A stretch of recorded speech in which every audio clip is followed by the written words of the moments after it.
बिस्मिल्लाहिर्रहमानिर्रहीम। Welcome to chemistry concept with Shakeel Ahmed. एक new topic के साथ हाजिर है। That is group fourth chemistry, carbon family chemistry है। बेटा ये भी एमडीकेट के सिलेबस में शामिल है, तो इसको पढ़ने जा रहे हैं बेटा तफसीलन। इसके फिजिकल प्रॉपर्टीज़ को, केमिकल प्रॉपर्टीज़ को, इनर्ट पेयर इफेक्ट को भी, ऑक्साइड क्लोराइड के नेचर को, स्टेबिलिटी, ये सब पढ़ेंगे बेटा। तो आगाज़ करते हैं बेटा। ग्रुप फोर्थ फैमिली में होता है कार्बन, सिलिकॉन, जर्मीनियम, थिन और लेड। कार्बन का एटॉमिक नंबर 6 है, सिलिकॉन का 14 है, जर्मीनियम का 32 है, टिन का जो है ना 50 है और लेड का 82 है बेटा। याद करने का तरीका बेटा ये है, कार्बन का तो 6 है, ये तो आप अमूमन लोगों को याद होता है, तो 6 के साथ जो है ना आप 8 ऐड कर दे बेटा, तो ये बन जाएगा सिलिकॉन का जो है ना एटॉमिक नंबर। तो 14 है, 14 के साथ जो है ना अब आप 18 ऐड कर दे। 14 के साथ जब आप 18 ऐड करेंगे तो ये बन जाएगा 32, ये जर्मीनियम का एटॉमिक नंबर है। 32 के साथ आप मजीद 18 ऐड कर दें तो ये 50 बन जाएगा, और ये 10 का जो है ना एटॉमिक नंबर बन जाएगा। अब 50 के साथ जो है ना आप 32 ऐड कर दें तो ये बन जाएगा 82 और लेड का एटॉमिक नंबर। तो सिंपल 8 18 18 32 यहाँ तक क्लियर है बेटा। तो शुरू करते हैं बेटा। जनरल इलेक्ट्रॉनिक कन्फिगरेशन जो है ना कार्बन फैमिली का, वो NS2 और NP2 है, यानी इनके वैलेंस शेल में जो है ना 4 इलेक्ट्रॉन होते हैं। S में 2 इलेक्ट्रॉन, S सब शेल में 2 इलेक्ट्रॉन और P सब शेल में जो है ना 2 इलेक्ट्रॉन होते हैं। तो कार्बन फैमिली के तमाम मेंबर्स में जो है ना 4 इलेक्ट्रॉन मौजूद होते हैं बेटा। फिजिकल प्रॉपर्टीज़ की तरफ आते हैं, तो इसमें बेटा सबसे पहले हम पढ़ने जा रहे हैं ट्रेंड इन मेटालिक रेडियस बेटा। ट्रेंड इन मेटालिक करेक्टर, सॉरी, ट्रेंड इन मेटालिक करेक्टर बेटा। यानी ग्रुप फोर्थ में जो है ना कौन कौन से एलिमेंट मेटल है, कौन कौन से जो है ना नॉन मेटल है और कौन जो है ना मेटालाइट है। तो बेटा सुनिए, बहुत ही आसान है। इसमें जो है ना कार्बन और सिलिकॉन, ये दोनों क्या है बेटा, ये दोनों नॉन मेटल है बेटा, ये दोनों नॉन मेटल है। और इसके बाद जो है ना जर्मीनियम जो है ना, जर्मीनियम दिस इज मेटालाइड बेटा, मेटालाइड। और इसी तरीके से बेटा इसके बाद जो है ना थिन और लेड जो है ना, ये दोनों ये क्या है बेटा, these are two are metals. तो बेटा ग्रुप 4 जो है ना ऐसा ग्रुप है जिसमें नॉन मेटल पाए जाते हैं, जिसमें मेटालाइट पाया जाता है, जिसमें मेटल्स पाए जाते हैं। तो ये जो है ना नॉन मेटल और मेटल्स के दरमियान एक बाउंड्री लाइन है जिसमें तीनों कैटेगरी के एलिमेंट्स पाए जाते हैं। तो सिंपल हम इस तरह कहते हैं कि from top to bottom in group 4, from top to bottom in group 4 metallic character increases बेटा, metallic character increases, metallic character बेटा क्या increases down the group, down the group. पहले क्या है नॉन मेटल, फिर जो है ना नीचे मेटालिक करेक्टर इंक्रीज होता है। यहाँ तक बेटा क्लियर है, डाउन द ग्रुप, ये भी क्लियर हुआ। अब आते हैं दूसरे फिजिकल प्रॉपर्टीज की तरफ, और वो है बेटा एटॉमिक रेडियस। क्या बेटा, एटॉमिक रेडियस। तो बेटा ग्रुप 4 का जो है ना एटॉमिक रेडियस हो या इनका जो है ना आयनिक रेडियस हो, यानी इनके आयन का रेडियस हो, तो दोनों जो है ना ऊपर से नीचे आते वक्त जो है ना ये इंक्रीज होता है। कार्बन से लेकर लेड तक इनका जो है ना एटॉमिक रेडियस क्या होता है, एटॉमिक रेडियस इंक्रीज बेटा। क्यों इंक्रीज होता है बेटा, तो बिल्कुल बहुत ही आसान है। शेल जो है ना वो इंक्रीज होता है। कार्बन में 2 शेल है, तो सिलिकॉन में 3 शेल है, जर्मीनियम में 4 है, टिन में जो है ना 5 है और लेड में जो है ना फिर 6 है। तो ऊपर से नीचे आते वक्त जो है ना शेल नंबर इंक्रीज होता है, जिसकी वजह से जो है ना एटॉमिक रेडियस इंक्रीज होता है। तो बेटा नेक्स्ट प्रॉपर्टी की तरफ मूव करने लगते हैं, और वो है बेटा melting point and boiling point, melting point and boiling point. तो बेटा सुने, मेल्टिंग पॉइंट और बॉइलिंग पॉइंट ग्रुप 4 का किस तरह होता है, किसका ज्यादा किसका कम, क्यों कम क्यों ज्यादा। तो बेटा इनमें जो है ना फर्स्ट वन है कार्बन। तो कार्बन का जो है ना हाई मेल्टिंग पॉइंट है बेटा, high melting point and boiling point है। यहाँ तक क्लियर है बेटा। क्यों बेटा, बेटा कार्बन जो है ना एग्जिस्ट होता है, कार्बन पाया जाता है डायमंड की शक्ल में बेटा, और डायमंड जो है ना बहुत ही हार्ड होता है, बहुत ही क्या होता है बेटा, हार्ड होता है। एक रीजन है। दूसरा बेटा carbon use is a four valence electron बेटा, 4 valence electron in bond formation, in bonding. Carbon चारों के चारों जो है ना इलेक्ट्रॉन बॉन्ड फॉर्मेशन में इस्तेमाल करता है। इसके बाद जो है ना हम पढ़ेंगे बेटा कि जर्मीनियम, थिन और लेड जो है ना ये जो है ना अपने चारों इलेक्ट्रॉन को बॉन्ड में इस्तेमाल नहीं। तो कार्बन के बाद जो है ना बेटा सिलिकॉन से लेकर बेटा लेड तक जो है ना हम पढ़ते हैं बेटा कि melting point and boiling point बेटा डिक्रीज है। क्या जनरली इस तरह करते हैं बेटा, फिर आखिर में हम ट्रेंड लिखेंगे जो रियली है बेटा। Generally melting point and boiling point decrease. Reason क्या है बेटा, रीज़न क्या है, तो बेटा हम पढ़ने जा रहे हैं कि जो स्ट्रेंथ है ना बेटा, स्ट्रेंथ ऑफ मेटालिक बॉन्ड है। क्या बेटा, नीचे तो मेटल है ना, स्ट्रेंथ ऑफ मेटालिक बॉन्ड है बेटा, मेटालिक बॉन्ड। ये क्या होता है बेटा, ये इनवर्सली प्रोपोर्शन है किसको बेटा, साइज को। किसको बेटा, साइज। और हमने पढ़ा बेटा कि साइज जो है ना ऊपर से नीचे आते वक्त जो है ना साइज क्या होता है, इंक्रीज होता है। तो अगर साइज इंक्रीज हो रहा है तो इट्स मीन कि मेटालिक बॉन्ड का जो स्ट्रेंथ है वो क्या होगा, डिक्रीज होगा। लिहाजा ऊपर से नीचे आते वक्त जो है ना मेटालिक बॉन्ड का स्ट्रेंथ वो डिक्रीज हो रहा है, इसलिए जो है ना मेल्टिंग पॉइंट और बॉइलिंग पॉइंट क्या होगा, वो डिक्रीज होगा। ये एक रीज़न है बेटा, ये एक रीज़न हो गया। दूसरा बेटा नीचे जो एलिमेंट है ना, it use is a only 2 electrons बेटा, ओनली 2 इलेक्ट्रॉन्स इन बॉन्डिंग बेटा। यहाँ पर जो है ना इनर्ट पेयर इफेक्ट वो होता है, डोमिनेंट होता है। इनर्ट पेयर इफेक्ट बेटा नीचे जो है ना डोमिनेंट होता है, ग्रुप थर्ड में, ग्रुप फोर्थ में और ग्रुप फिफ्थ में जो है ना इनर्ट पेयर इफेक्ट होता है और डाउन द ग्रुप इंक्रीज होता है यहाँ पर। तो यहाँ पर जो है ना जर्मीनियम थिन और लेड में जो है ना इनर्ट पेयर इफेक्ट की वजह से ये सिर्फ 2 ही वैलेंस इलेक्ट्रॉन जो है ना बॉन्ड फॉर्मेशन में इस्तेमाल करते हैं, तो ये एक रीज़न है बेटा। और मेटालिक बॉन्ड स्ट्रेंथ जो है ना नीचे आते वक्त जो है ना वो डिक्रीज होता है, इसलिए इनका मेल्टिंग पॉइंट और बॉइलिंग पॉइंट जो है ना वो क्या होता है बेटा, डिक्रीज होता है बेटा। बाकी जो ऑर्डर है ना यहाँ पर हम लिखने जा रहे हैं मेल्टिंग पॉइंट ऑर्डर बेटा, मेल्टिंग पॉइंट ऑर्डर बेटा। तो मेल्टिंग पॉइंट ऑर्डर कुछ यूं है बेटा कि कार्बन है बेटा, कार्बन का सबसे ज़्यादा, फिर सिलिकॉन का, फिर जो है ना बेटा जर्मीनियम का, फिर लेड का ज़्यादा है बेटा। तो आपने सिर्फ यहाँ पर याद करना है लेड का 3 से जो है ना ज़्यादा है, लेड का 3 से क्या है, ज़्यादा है बेटा, बस सिर्फ आपने ये याद रखना है बेटा। बाकी जो है ना यहाँ पर बॉइलिंग पॉइंट ऑर्डर में लिखने लगा हूँ, बॉइलिंग पॉइंट ऑर्डर बेटा, तो आपने इसको जहन में बिठाना है। यहाँ पर जो ऑर्डर है तो वो बेटा है कि कार्बन का ज़्यादा बेटा, कार्बन का, तो कार्बन के बाद आप इसको यहाँ पर शिफ्ट करें जर्मीनियम, फिर जो है ना सिलिकॉन, और फिर जो है ना थिन, और फिर जो है ना लेड। तो बाकी जो है ना सेम है, लेकिन यहाँ पर जो है ना जर्मीनियम और थिन में जो है ना चेंज हुआ है, और यहाँ पर जो है ना लेड और थिन में जो है ना वो चेंज हुआ है बेटा। यहाँ तक क्लियर है बेटा। आते हैं अगले प्रॉपर्टी की तरफ बेटा, अगले प्रॉपर्टी की तरफ मूव कर रहे हैं, और वो है बेटा oxidation state. What is oxidation state? तो ऑक्सीडेशन स्टेट जो है ना अपीरेंट चार्ज है, ये पॉजिटिव भी हो सकता है, नेगेटिव भी हो सकता है, जीरो भी हो सकता है, फ्रैक्शन भी हो सकता है बेटा, हाइपोथेटिकल चार्ज होता है। इस पर इंशाल्लाह अलग टॉपिक बनाएंगे बेटा। तो यहाँ पर हम ग्रुप 4 में पढ़ने जा रहे हैं। तो बेटा सुने, कार्बन और सिलिकॉन का जो है ना, कार्बन और सिलिकॉन इनका जो है ना +4 ऑक्सीडेशन स्टेट क्या है, वो स्टेबल ऑक्सीडेशन स्टेट है। ग्रुप 4 का जो है ना कार्बन और सिलिकॉन का जो स्टेबल ऑक्सीडेशन स्टेट है वो कौन सा है बेटा, वो +4 है। यहाँ तक क्लियर है बेटा। बाकी जो है ना जर्मीनियम, थिन और लेड, इनका जो ऑक्सीडेशन स्टेट है वो +2 क्या है, +2 is a stable oxidation state. तो बेटा यहाँ पर जो है ना 2 तरह के ऑक्सीडेशन स्टेट पाए जाते हैं अमूमन, +4 और +2। +4 is a stable oxidation state of carbon and silicon. Carbon और सिलिकॉन चारों के चारों इलेक्ट्रॉन जो है ना वैलेंस इलेक्ट्रॉन वो बॉन्डिंग में इस्तेमाल करते हैं। बाकी जो है ना जर्मीनियम, थिन और लेड, इनमें जो है ना सिर्फ और सिर्फ जो है ना 2 इलेक्ट्रॉन बॉन्डिंग में इस्तेमाल होते हैं due to inert pair effect. तो यहाँ पर ये हम पढ़ेंगे बेटा। बाकी जो है ना कार्बन का -2 ऑक्सीडेशन स्टेट भी है, और इसी तरीके से -4 ऑक्सीडेशन स्टेट भी पाया जाता है। जिस तरह बेटा सुने, यहाँ पर हम लिखते हैं बेरिलियम कार्बाइड। तो बेटा बेरिलियम का +2 फिक्स ऑक्सीडेशन स्टेट है, तो 2 है, तो आप इसको 2 से मल्टीप्लाई करें तो इससे +4 आएगा। तो +4 को बैलेंस करने के लिए यहाँ पर हम -4 लिखेंगे। तो यहाँ पर जो है ना कार्बन का ऑक्सीडेशन स्टेट -4 आ रहा है। इसी तरीके से बेटा आप अगर सोडियम कार्बाइड को देखें, सोडियम कार्बाइड, तो सोडियम ग्रुप 1 का है, और ग्रुप 1 का +1 ऑक्सीडेशन स्टेट क्या है, फिक्स है। तो 2 है, तो +1 इस ऑक्सीडेशन स्टेट, 2 है तो +2 ऑक्सीडेशन नंबर, तो +2 को -2 यहाँ पर बैलेंस करेंगे। तो यहाँ पर कार्बन का क्या है, -4 है। तो ये चेंज होता रहता है, लेकिन अमूमन यहाँ पर जो है ना ग्रुप 4 में +4 is stable oxidation state of carbon and silicon, and +2 is stable oxidation state of germanium, tin and lead. यहाँ तक बेटा क्लियर है। अब आते हैं बेटा एक न्यू टॉपिक की तरफ, और वो है बेटा इसमें जो है ना उसको हम कहते हैं इनर्ट पेयर इफेक्ट बेटा। तो बेटा इनर्ट पेयर इफेक्ट ऐसे कहते हैं कि वैलेंस शेल में जो है ना हमने पढ़ा ना कि जो ग्रुप 4 है ना उनका वैलेंस इलेक्ट्रॉनिक कॉन्फ़िगरेशन NS2 और NP2 है। तो बेटा सुनिए, यानी वैलेंस शेल जो है ना उसमें जो NS2 इलेक्ट्रॉन है ना ये बॉन्ड में हिस्सा ना लिया due to strong hold of nucleus on this NS2 electron.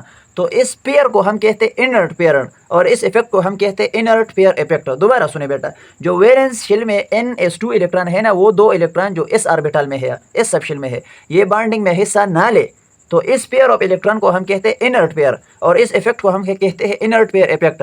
अब क्वेश्चन है कि ये क्यों बॉन्डिंग में हिस्सा नहीं लेता? तो हम कहते हैं बेटा कि जब आप ऊपर से नीचे की तरफ आते हैं तो इलेक्ट्रॉनिक कॉन्फ़िगरेशन के अंदर जो है ना d ऑर्बिटल्स भी हिस्सा लेने लगता है, और f ऑर्बिटल भी हिस्सा लेने लगता है। अब सुने बेटा, d सबशेल में जो है ना 10 इलेक्ट्रॉन आते हैं, और f सबशेल में जो है ना 14 इलेक्ट्रॉन आते हैं, और d ऑर्बिटल और f ऑर्बिटल के जो लोब्स है ना वो न्यूक्लियस से वो बाहर निकले हुए होते हैं। लिहाजा d ऑर्बिटल और f ऑर्बिटल जो है ना ये पूर शील्डिंग इफेक्ट अप्लाई करते हैं। अब 10 इलेक्ट्रॉन है, 14 इलेक्ट्रॉन है f में, जिसकी वजह से जो है ना न्यूक्लियस में प्रोटॉन भी ज़्यादा हुए हैं। अब इनका शील्डिंग इफेक्ट कम है, लेकिन प्रोटॉन तो न्यूक्लियस में ज़्यादा इंक्रीज हुए हैं, जिसकी वजह से जो है ना न्यूक्लियस का जो इफेक्टिव न्यूक्लियर चार्ज है और होल्ड है वो इन वैलेंस इलेक्ट्रॉन पर काफ़ी ज़्यादा आ जाता है। लिहाजा ये NS2 इलेक्ट्रॉन जो है ना इस s इलेक्ट्रॉन का ट्रांजिशन PZ में ये पॉसिबल नहीं होता, इनके लिए बहुत एनर्जी दरकार होती है। जिस तरह हम कार्बन में कहते हैं कि कार्बन का जो NS2 है ना, 2S2 वाला इलेक्ट्रॉन है, ये 2p2 यानी P में जो P के अंदर जो Z ऑर्बिटल है ना, एक इलेक्ट्रॉन यहाँ पर है और एक यहाँ पर है, और 2S में 2 है, तो S का एक इलेक्ट्रॉन यहाँ पर क्या हो जाता है, ट्रांजिट कर लेता है, ट्रांजिशन कर लेता है। तो इस तरह यहाँ पर नीचे जो है ना इस तरह नहीं होता। क्यों? NS2 इलेक्ट्रॉन को न्यूक्लियस ने जो है ना बहुत होल्ड करके रखा हुआ है due to high nuclear charge.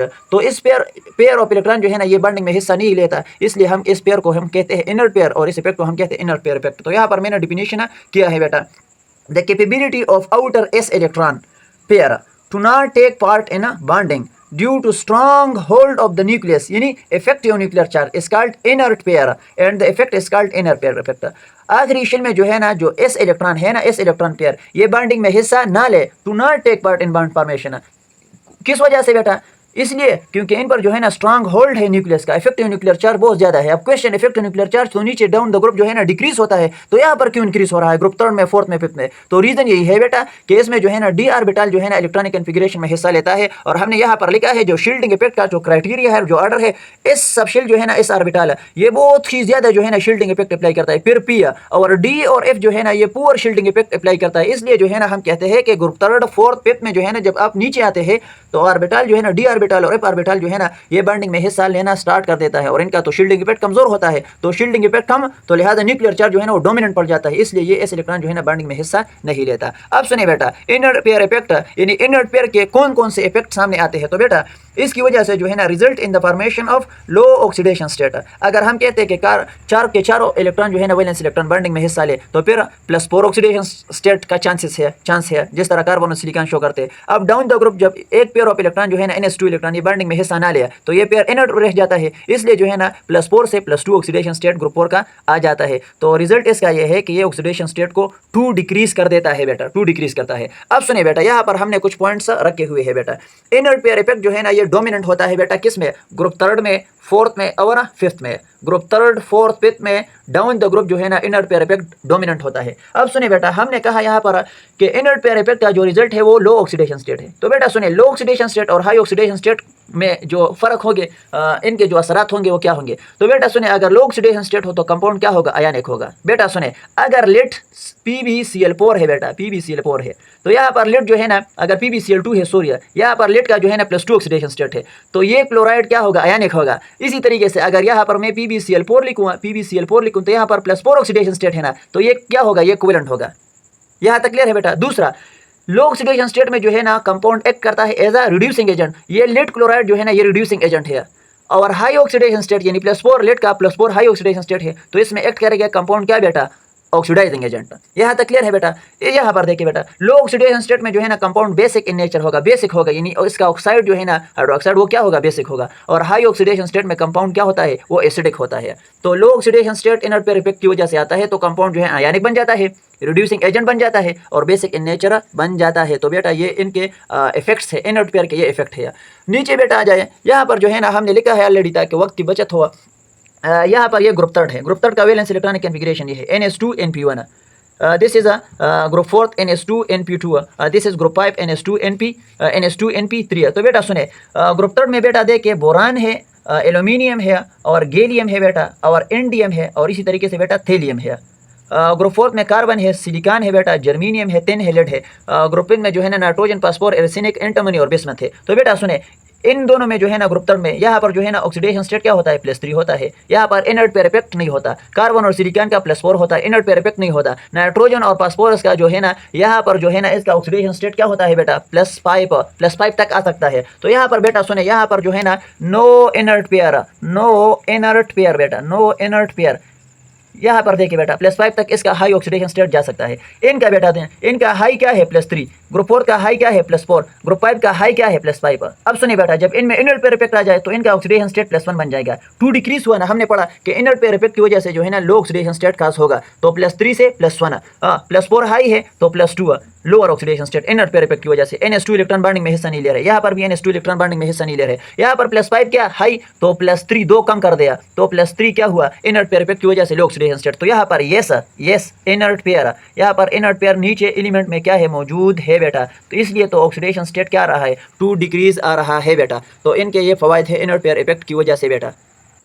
तो बेटा सुने, लिड का हमने यहाँ पर एग्जांपल दिया हुआ है 82 एटॉमिक नंबर है, 1s2 2s2 2p6 3s2 3p6 4s2 3d10 4p6 5s2 4d10 5p6 6s2, ये 6 आखिरी शिल है, 4f14 5d10 और 6p2। तो बेटा सुने, आखिरी शिल जो है ना वो 6 है और इसमें कितने इलेक्ट्रॉन है? 4 इलेक्ट्रॉन है, 2 ये और 2 ये, 4 इलेक्ट्रॉन है बेटा। अब सुने बेटा, यहाँ पर F जो है ना वो बॉन्डिंग में हिस्सा, इसके 4F में जो है ना भी 14 इलेक्ट्रॉन है और D में भी जो है ना 10 इलेक्ट्रॉन है। यहाँ पर 4D भी गुजर रहा है, 4D भी आया हुआ है, इसमें भी 10 इलेक्ट्रॉन है। अब D और F ये तो पुअर शील्डिंग इफेक्ट अप्लाई करते हैं, लिहाजा इनमें बहुत सारे, जब इसमें 10 इलेक्ट्रॉन है, इसमें 10 इलेक्ट्रॉन है, इसमें 14 इलेक्ट्रॉन है, तो इसी लिहाज से जो है ना न्यूक्लियस में प्रोटॉन भी ज़्यादा होंगे ना। तो अब ये तो शील्डिंग इफेक्ट कमज़ोर है, शील्डिंग इफेक्ट में पुअर शील्डिंग इफेक्ट अप्लाई करते हैं, लिहाजा न्यूक्लियर चार्ज इंक्रीज हुआ है। अब न्यूक्लियस के पकड़ में जो है ना ये 6s2 इलेक्ट्रॉन ये बहुत ही मजबूत तरीके से होल्ड किया है न्यूक्लियस ने। अब ये जो है ना ये 6s2 इलेक्ट्रॉन जो है ना ये बॉन्डिंग में हिस्सा नहीं लेता, लिहाजा ये इनर्ट रह जाता है। क्या बेटा? इनर्ट पेयर रह जाता है, और ये 2 इलेक्ट्रॉन जो है ना ये सिर्फ बॉन्डिंग में हिस्सा लेता है। तो इसलिए जो है ना इस पेयर को हम कहते हैं इनर्ट पेयर और इस इफेक्ट को हम कहते हैं इनर्ट पेयर इफेक्ट। तो इसकी वजह से जो है ना ऑक्सीडेशन स्टेट लो बन जाता है और इसी की वजह से जो है ना कंपाउंड जो है ना वो आयनिक बन जाता है। इसी की वजह से जो है ना कंपाउंड जो है ना वो रिड्यूसिंग एजेंट भी बन जाता है और इसी की वजह से जो है ना बेसिक इन नेचर भी बन जाता है। तो बेटा हमने कुछ एमसीक्यूज रखे हुए हैं, which one of the following is more stable. तो बेटा सुने, ऊपर जो है ना हाईएस्ट ऑक्सीडेशन स्टेबल स्टेट और नीचे जो है ना 2 आप कम करेंगे तो वो स्टेबल स्टेट होगा। क्यों? इनर्ट पेयर की वजह से। तो एल्यूमिनियम, तो बेटा सुने, एल्यूमिनियम तो ऊपर है, इसमें इनर्ट पेयर इफेक्ट नहीं होता, इसका +3 स्टेबल होगा, ये गलत है। लिड, तो लिड बेटा नीचे है, इसमें इनर्ट पेयर इफेक्ट होता है, तो लेकिन इसका जो है ना लिड का +2 स्टेबल होगा। क्या? +2, यहाँ पर जो है ना +3 है। बिस्मथ, तो बेटा सुने, बिस्मथ जो है ना यहाँ पर हमने रखा हुआ है बेटा, आप यहाँ पर थोड़ा सा आप इधर देखें, ग्रुप तो 5th में जो है ना यहाँ पर हमने बिस्मथ रखा हुआ है ना, तो बिस्मथ जो है ना इसमें इनर्ट पेयर इफेक्ट होता है, हाई ऑक्सीडेशन स्टेट +5 है, लेकिन लो ऑक्सीडेशन स्टेट जो है ना इनर्ट पेयर की वजह से जो है +3 है। तो +3 जो है ना वो बिस्मथ का क्या है? स्टेबल ऑक्सीडेशन स्टेट है। तो इसमें करेक्ट ऑप्शन क्या है बेटा? वो C है। तो लिहाजा आपको यहाँ पर एक कायदा मिल रहा है कि नीचे जिसमें जो है ना इनर्ट पेयर इफेक्ट होता है तो उसका जो है ना lower oxidation state inert pair effect की वजह से वो स्टेबल ऑक्सीडेशन स्टेट होगा। Which one of the following is more covalent in nature, इनमें से कौन सा कोवेलेंट है? तो बेटा सुने, हमने पढ़ा कि जो हाईएस्ट ऑक्सीडेशन स्टेट है इसमें कंपाउंड क्या होगा? कोवेलेंट होगा। यहाँ पर हमने पढ़ा है ना बेटा कि लो ऑक्सीडेशन स्टेट में जो है ना आयनिक, लेकिन हाई ऑक्सीडेशन स्टेट में जो है ना कोवेलेंट होगा। तो अब यहाँ पर जो आपको एग्जांपल दिए गए हैं, तो आप इसमें देखिए कि क्रोमियम का कौन सा किस में जो है ना ऑप्शन में हाईएस्ट ऑक्सीडेशन स्टेट है। तो यहाँ पर +2 है, ऑक्सीजन का -2 तो क्रोमियम का +2। यहाँ पर 3 ऑक्सीजन है तो एक का -2 तो तीनों का -6, तो यहाँ पर -6 तो +6 2 क्रोमियम पर आएगा तो एक क्रोमियम का +3 बनता है। यहाँ पर एक ऑक्सीजन का -2 है तो तीनों का -6 होगा, तो -6 को बैलेंस करने के लिए यहाँ पर हम +6 लगाएंगे। तो यहाँ पर क्रोमियम का हाईएस्ट ऑक्सीडेशन स्टेट है, लिहाजा यहाँ पर यह मोर कोवेलेंट होगा। Which one of the following is more acidic, more acidic कौन सा होगा? तो यही बेटा हाईएस्ट ऑक्सीडेशन स्टेट में कोवेलेंट भी होगा और एसिडिक भी होगा और ऑक्सीडाइजिंग एजेंट भी होगा। तो यहाँ पर क्रोमियम +6 में है, तो लिहाजा ये क्या है बेटा?